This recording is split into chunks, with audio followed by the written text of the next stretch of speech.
ఆంధ్రప్రదేశ్ నుంచి మన ప్రజలందరి తరపున సమస్యను విన్నవించాను. దానికి ముందే కర్ణాటక గౌరవ ముఖ్యమంత్రి శ్రీ సిద్ధరామయ్య గారి దగ్గరికి కలిశాను. వారికి కూడా తెలియజేసి వారు ఒకటే చెప్పారు, సంపూర్ణమైన మద్దతు ఉంటుంది మీకు అని చెప్పారు. అలాగే ఈశ్వర్ ఖండ్రే గారి దృష్టికి తీసుకెళ్తే ఆ రోజున చాలా పెద్ద ఎత్తున స్వాగతం పలికి చాలా ప్రేమగా ఆప్యాయంగా సమస్యలన్నీ విని సాదరంగా ఆహ్వానించి చెప్పాను, ఈ సమస్యలు ఉన్నాయంటే వెంటనే ఆయన పెద్ద ఆలోచన కూడా చేయలేదు. మీరు ఇంత దూరం వచ్చారు, మేము మీకోసం చేస్తాం. సో దాంట్లో భాగంగా నేను ప్రతిపాదించింది, కానీ మన అటవీశాఖ ఆంధ్రప్రదేశ్ అటవీశాఖ అధికారులు ఉన్నత అధికారులు ప్రతిపాదించింది ఇట్లా ఎలా చేద్దాం దీన్ని అంటే, ఈశ్వర్ ఖండ్రే గారు ఆయనే ముందస్తుగా తెలియజేసింది ఏంటంటే, ఒక ఎంఓయూ చేసుకుందాం. ఇప్పుడు దాకా దేశంలో ఇరు రాష్ట్రాల మధ్య అటవీశాఖకు సంబంధించి ఇలాంటి ఎంఓయూలు ఎప్పుడు జరగలేదు. అది ఈశ్వర్ ఖండ్రే గారు చెప్పారు, ఇప్పుడు దాకా ఎప్పుడు జరగలేదని. పొరుగు రాష్ట్రాల మధ్య ఇంటర్డిపెండెన్స్ ఉండాలి, పరస్పర సహకారం ఉండాలి, దీన్ని ఖచ్చితంగా ముందుకు తీసుకెళ్దామని చెప్పి ఆ రోజున సమస్యలన్నీ మేము వారి దృష్టికి తీసుకెళ్ళినప్పుడు ముఖ్యంగా 6 అంశాల మీద చాలా కీలకమైన నిర్ణయాలు తీసుకున్నాం. ఒకటి, ఈ ఏనుగులు మొత్తం మన ఒకవైపు మన తమిళనాడు నుంచి కర్ణాటక నుంచి ఇటు కేరళ నుంచి మొత్తం ఇది ఎలిఫెంట్ కారిడార్. అది ఒకసారి తమిళనాడులో ఉన్న ఎలిఫెంట్స్ కూడా ఇక్కడికి వచ్చేస్తాయి. మనకున్నది కంటే కూడా వస్తున్న ఏనుగుల సంఖ్య ఎక్కువ. సో దానివల్ల ఏంటంటే వాటిని ఎలా చేయాలని దీని మీద ఎదుర్కొనే ఒక ఆలోచన విధానం, ఎలా ఎదుర్కోవాలి దీన్ని అని, మనిషికి ఏనుగుకి జంతువులకి మధ్య ఉన్న సమస్యను ఎలా అధిగమించాలి, వీటన్నిటి మీద అదొక ఎంఓయూ చేస్తాం. అదొక అంశం. రెండవది, ఈ దీంట్లో వితిన్ ఫ్రేమ్వర్క్ ఏం పెట్టామంటే, మావటీలకి కావటీలకి శిక్షణ మరియు సామర్థ్యాన్ని పెంపొందించడం. ఆంధ్రప్రదేశ్లో ఏనుగుల శిబిరాన్ని ఏర్పాటు చేసి వాటిని ఈ వైల్డ్ ఎలిఫెంట్స్ని టేమ్ చేసే మన ఎలిఫెంట్స్ని కుంకి ఏనుగులు అంటారు. అలాంటి కుంకి ఏనుగుల్ని కర్ణాటకలో ఎక్కువ ఉన్నాయి. ఆ కుంకి ఏనుగుల్ని ఈ దసరా తర్వాత, మీ అందరికీ తెలుసు, మైసూరు దసరా ఉత్సవాల తర్వాత చాలా కీలక పాత్ర పోషిస్తాయి అక్కడ ఏనుగులు. ఆ దసరా ఉత్సవాల తర్వాత కుంకి ఏనుగుల్ని కర్ణాటక నుండి ఇక్కడికి తరలిస్తారు.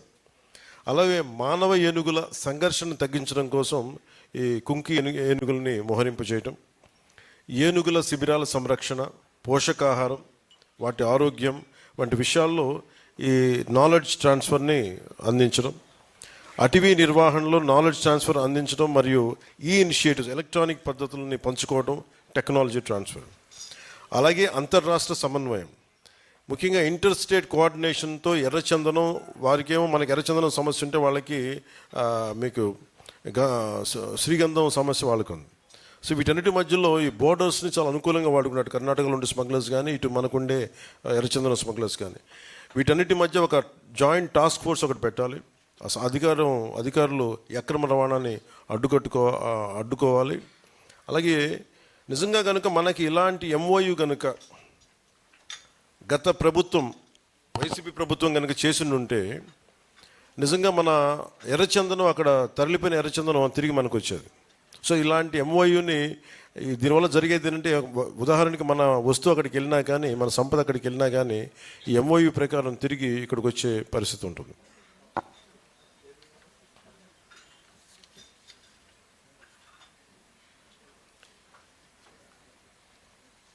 ముఖ్యంగా నేను కర్ణాటకలో చూసింది ఇన్ఫర్మేషన్ టెక్నాలజీ ఇనిషియేటివ్స్. అంటే ఎంత అద్భుతంగా ఉందంటే, వాళ్ళ ఆఫీసెస్కి వెళ్తే ఒక చెట్టు పడిపోయినా దానిని ఈ శాటిలైట్ ఇమేజరీ ద్వారా మనం దాన్ని చూడగలిగి దాని వెంటనే ఎవరైనా ఎనీ కైండ్ ఆఫ్ ఎంక్రోచ్మెంట్స్ ఉన్నాయా ఫారెస్ట్లో, ఇవన్నీ చాలా అద్భుతంగా ఉన్నాయి. వెంటనే ఒక యాప్లో తెలిసేలాంటి ఒక ఇనిషియేటివ్స్ ఉన్నాయి. అంటే వెంటనే రియల్ టైంలో మనం చూడొచ్చు ఏం జరుగుతుంది అనేది. అలాంటి టెక్నాలజీ వాళ్ళ దగ్గర ఉంది. సో దాన్ని కూడా మనకి సహకరించమని కోరాం. దానికి కూడా పెద్ద మనసుతోటి ఉన్నతాధికారులందరూ సహకరించారు. గౌరవ మంత్రి శ్రీ ఈశ్వర్ ఖండ్రే గారు కూడా దానికి మద్దతు తెలిపారు. అలాగే ముఖ్యంగా కర్ణాటకలో మనకి ఎకో టూరిజం ఇనిషియేటివ్స్ చాలా ఎక్కువ. మనకి చాలా లక్షలాది ఉద్యోగాలు కావాలి. దాంట్లో భాగంగా ఎకో టూరిజం నుంచి ఎన్ని ఉద్యోగాలు మనకు రావాలనే దాని మీద గౌరవ ముఖ్యమంత్రి శ్రీ చంద్రబాబు గారు మాట్లాడుతున్నప్పుడు మనకి ఈ రివ్యూ మీటింగ్స్లో ఎకో టూరిజంని డెవలప్ చేయాలని చాలా బలంగా అనుకున్నాం. దాంట్లో భాగంగానే వారు ఎకో టూరిజంని ఎలా డెవలప్ చేశారు, ఆ విధానాలు ఏంటి, ఆ విధి విధానాలు మాతో పంచుకోమని, అలాగే మన అధికారులు అక్కడికి వెళ్ళటం, ఆ ఎకో టూరిజం ఇనిషియేటివ్స్ని మనం ఇక్కడ తీసుకురావటం కూడా జరుగుతుంది. సో ఈ కీలకమైన అంశాలు, అలాగే మానిటరింగ్ అండ్ ఎవాల్యుయేషన్.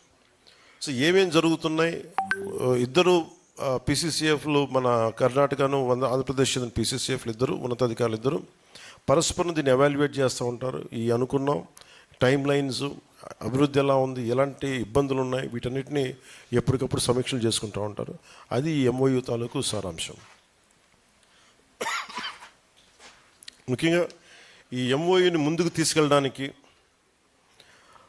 ఒక స్వాతంత్ర సమరయోధుడి కొడుకైన భీమన్న కండ్రేని, మన తెలంగాణ కర్ణాటక బోర్డర్లో ఉండే వ్యక్తి, ఆయన బిడ్డ